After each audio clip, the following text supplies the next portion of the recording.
job. Fantastic. Hello, New York. Give Darnell a big round of applause for that introduction. Thank you so much. Thank you. Everybody, please have a seat. We are so proud of Darnell. We want to thank him for being such a great role model for other students here in New York and around the country. I want to give a shout out to a friend of mine who happens to be your assemblyman, Michael Blake. Where's Michael? He was around here somewhere. There he is. Mike, you got to stand up, Michael. We're still teaching him about politics. When the president introduces you, you got to stand up. Get some TV time. So Mike grew up in tough circumstances as well. He worked hard, went to a good college. He joined my campaign, worked in the White House. Now he's in public office to make sure that other young people like him have every chance in the world. So we couldn't be prouder of him. It's great to see. So I'm getting practice for Malia and Sasha leaving home. I've got all these incredible young people who worked on the White House staff who are now doing all kinds of great things. I want to thank all the members of Congress and elected officials who are in the House. You've got a couple of proud Lehman graduates. Elliot Engel. Where's Elliot? There he is. And Jose Serrano. And we've got some more folks. We've got 3 other folks from the New York delegation. Gregory Meek. The always dapper Charlie Rangel. The outstanding Yvette Clark. And visiting from Florida, Frederica Wilson.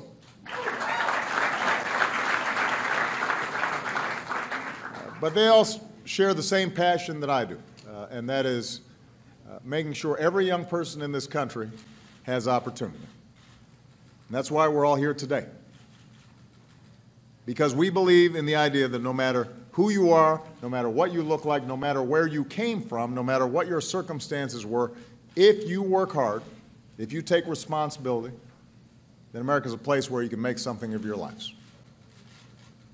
And I want to thank Lehman for hosting us here today, and our community college system, the CUNY system, our public education institutions. They are all pathways for success, and we're very proud of what they do. You know, everything that we've done since I've been president, past 6.5 years, from rescuing the economy to giving more Americans access to affordable health care, to reforming our schools for all of our kids, it's been in pursuit of that one goal, creating opportunity for everybody. We can't guarantee everybody's success, but we do strive to guarantee an equal shot for everybody who's willing to work for it. But what we've also understood for too long is that some communities have consistently had the odds stacked against them. That there's a tragic history in this country that has made it tougher for some. And folks living in those communities, and especially young people living in those communities, could use some help to change those odds. It's true of some rural communities where there's chronic poverty. It's true of some manufacturing communities that have suffered after factories they depended on closed their doors. It's true for young people of color, especially boys and young men. You all know the numbers. By almost every measure, the life chances of the average young man of color is worse than his peers. Those opportunity gaps begin early, often at birth, and then compound over time, becoming harder and harder to bridge, making too many young men and women feel like no matter how hard they try, they may never achieve their dreams. And that sense of unfairness and of powerlessness, of people not hearing their voices, that's helped fuel some of the protests that we've seen in places like Baltimore and Ferguson and right here in New York. The catalysts of those protests were the tragic deaths of young men and a feeling that law is not always applied evenly in this country. In too many places in this country, black boys and black men, Latino boys, Latino men, they experience being treated differently by law enforcement in stops and in arrests and in charges and incarcerations. The statistics are clear, up and down the criminal justice system. There's no dispute. That's why one of the many things we did to address these issues was to put together a task force on community policing. And this task force was made up of law enforcement and of community activists, including some who had led protests in Ferguson, some who had led protests here in New York, young people whose voices needed to be heard. And what was remarkable was law enforcement and police chiefs and sheriffs and county officials working with these young people, they came up with concrete proposals that, if implemented, would rebuild trust and help law enforcement officers do their jobs even better and keep them and their communities even safer. And what was clear from this task force was the recognition that the overwhelming majority of police officers are good and honest and fair and care deeply about their communities. And they put their lives on the line every day to keep us safe.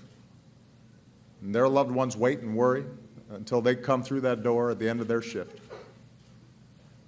As many of you know, New York's finest lost one of its own today, Officer Brian Moore, who was shot in the line of duty on Saturday night, passed away earlier today. He came from a family of police officers and the family of fellow officers he joined in the NYPD and across the country deserve our gratitude and our prayers, not just today, but every day. They've got a tough job.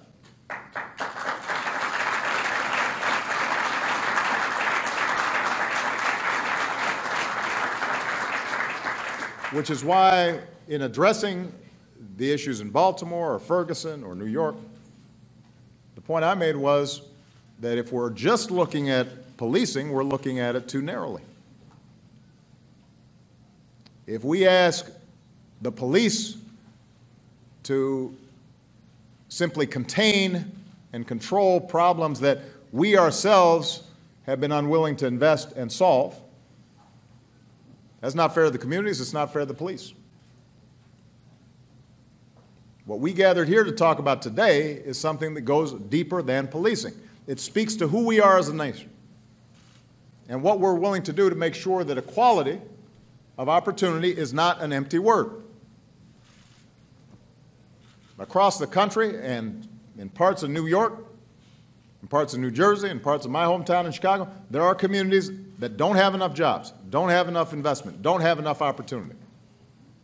You got communities with 30 or 40 or 50% unemployment. They've been struggling long before the economic crisis of 2007, 2008. Communities without enough role models. Communities where too many men who could otherwise be leaders, who could provide guidance for young people, who could be good fathers and good neighbors and good fellow citizens, are languishing in prison over minor, nonviolent drug offenses. Now, there's no shortage of people telling you who and what is to blame for the plight of these communities. But I'm not interested in blame. I'm interested in responsibility, and I'm interested in results. And that's why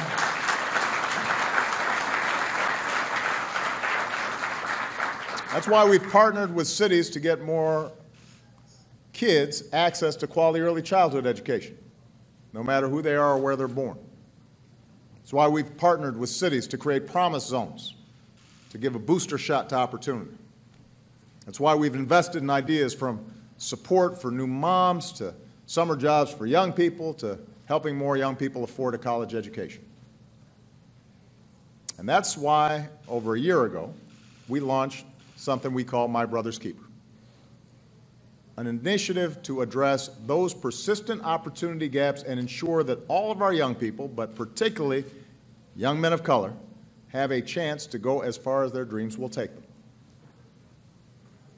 It's an idea that we pursued in the wake of Trayvon Martin's death because we wanted it, the message sent from the White House in a sustained way, that his life mattered, that the lives of the young men who are here today matter, that we care about your future, not just sometimes, but all the time. In every community in America, there are young people with incredible drive and talent, and they just don't have the same kinds of chances that somebody like me had. They're just as talented as me,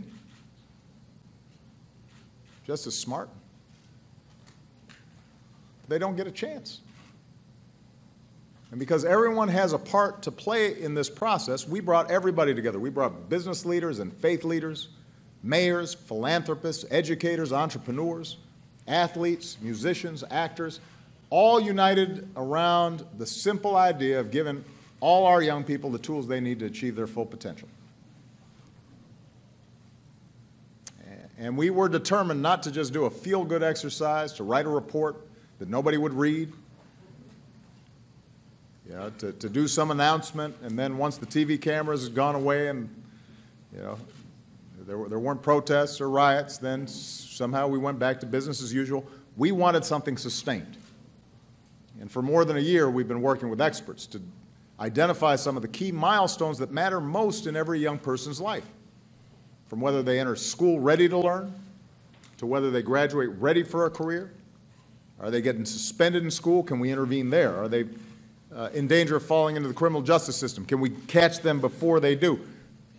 Key indicators that we know will make a difference. If a child's reading by the third grade at grade level, we know they've got a chance of doing better. If they aren't involved with the criminal justice system and aren't suspended while they're in school, we know they've got a chance of doing better. So there's certain things that we knew would make a difference. And we've looked at which programs and policies actually work in intervening at those key periods. Early childhood education works. Job apprenticeship programs work. Certain mentoring programs work.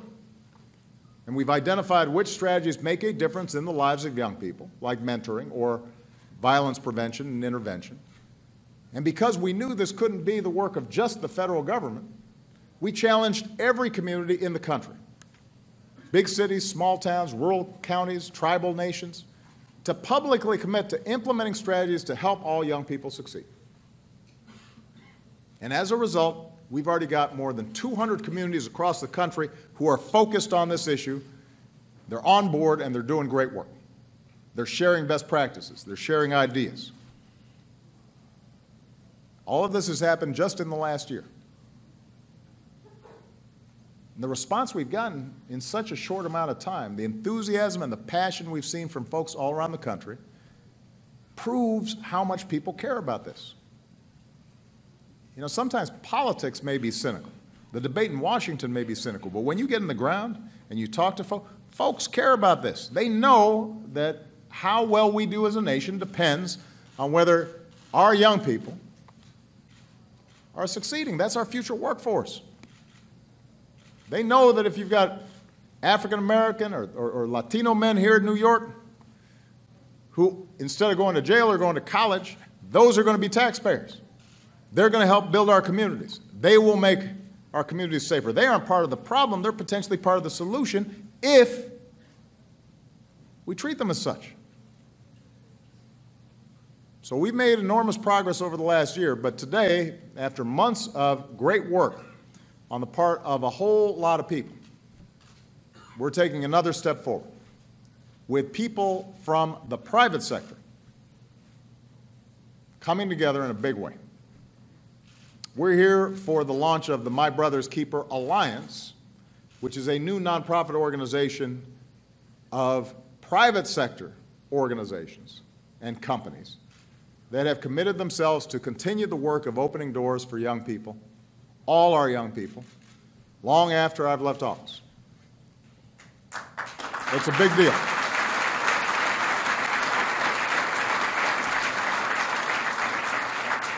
I want to thank the former CEO of Deloitte, Joe Echeverria, who's been involved for a long time. He has taken the lead on this alliance. Joe, stand up. You've done an incredible job.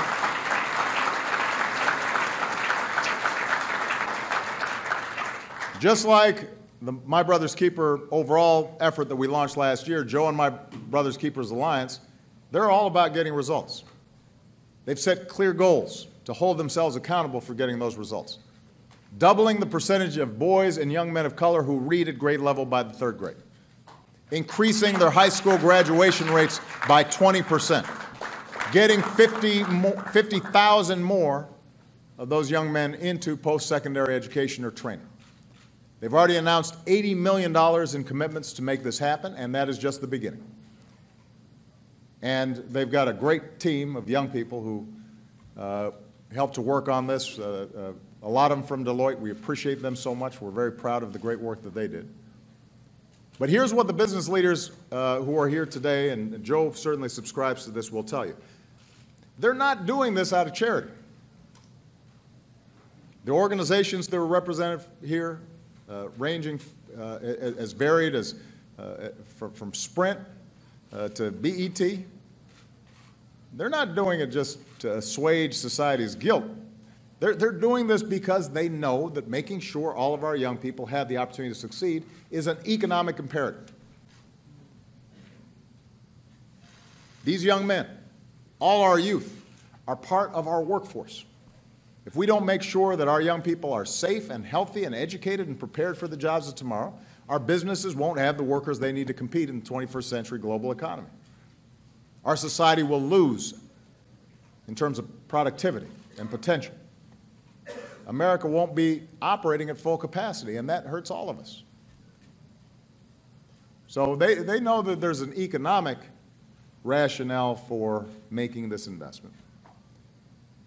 But frankly, there's also about more than just economics. It's about values. It's about who we are as a people. You know, Joe grew up about a mile from here, in the Bronx. And as he and I were sitting there listening to some incredible young men in a roundtable discussion, many of them from this community, their stories were our stories. So for Joe and I, this is personal, because in these young men, we see ourselves. The stakes are clear, and these stakes are high. At the end of the day, what kind of society do we want to have? What kind of country do we want to be? It's not enough to celebrate the ideals that we're built on, liberty for all and justice for all and equality for all. Those can't just be words on paper. The work of every generation is to make those ideals mean something concrete in the lives of our children, all of our children. And we won't get there as long as kids in Baltimore or Ferguson or New York or Appalachia or the Mississippi Delta or the Pine Ridge Reservation believe that their lives are somehow worth less. We won't get there when we have impoverished communities that have been stripped away of opportunity. And we're in the richest nation on earth. Children are born into abject poverty. We won't be living up to our ideals when their parents are struggling with substance abuse or in prison or unemployed, and when fathers are absent and schools are substandard and jobs are scarce and drugs are plentiful. We won't get there when there are communities where a young man is less likely to end up in college than jail or dead and feels like his country expects nothing else of him. America's future depends on us caring about this. If we don't, then we will just keep on going through the same cycles of periodic conflict. We ask police to go into communities where there's no hope. Eventually, something happens because of the tensions between societies and these communities, and the police are just on the front lines of that. And people tweet outrage, and the TV cameras come, and they focus more on somebody setting fire to something or turning over a car than the peaceful protests and the thoughtful discussions that are taking place. And then some will argue, well, all these social programs don't make a difference. And we cast blame. And politicians talk about poverty and inequality, and then gut policies that help alleviate poverty or reverse inequality.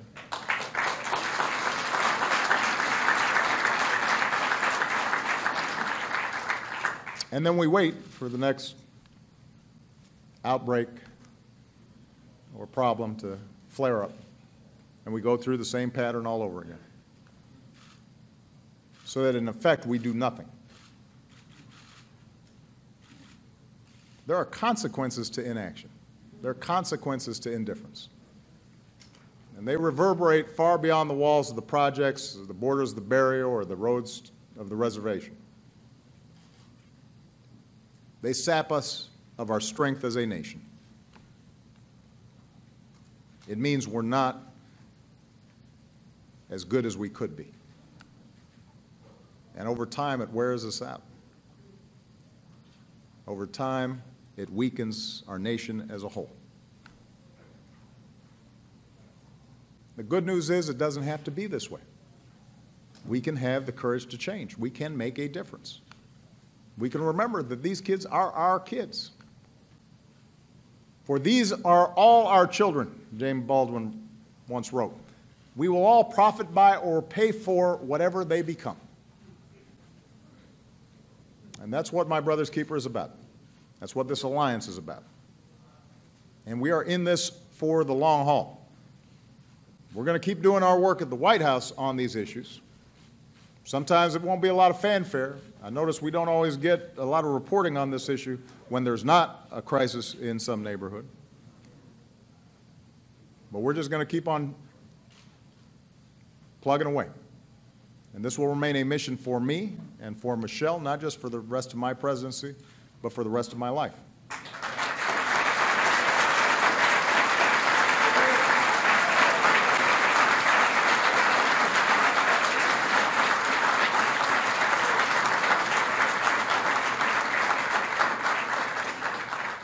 And the reason's simple, like I said before.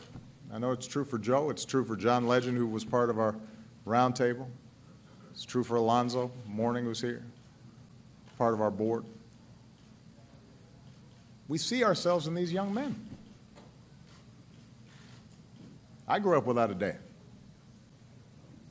I grew up lost sometimes and adrift, not having a sense of a clear path.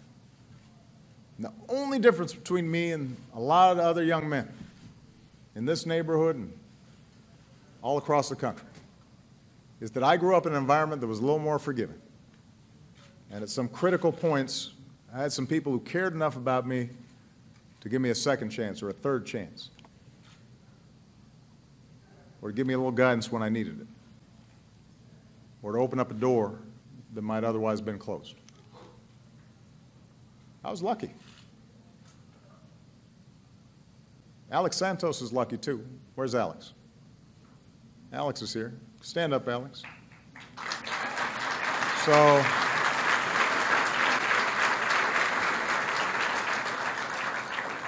Alex was born in Puerto Rico, grew up in Brooklyn and the Bronx, in some tough neighborhoods. When he was 11, he saw his mom's best friend, a man he respected and looked up to, shot and killed. His older brothers dropped out of school, got caught up in drugs and violence. So Alex didn't see a whole lot of options for himself, couldn't envision a path to a better future. He then dropped out of school. But then his mom went back to school and got her GED. She set an example. That inspired Alex to go back and get his GED. Actually, it's more like she stayed on him until he went back. And I know, because just like I was lucky, I also had a mom who used to get on my case about my studies, so I could relate. But this is what Alex says about his mom. She made me realize that no matter what, there's a second chance in life.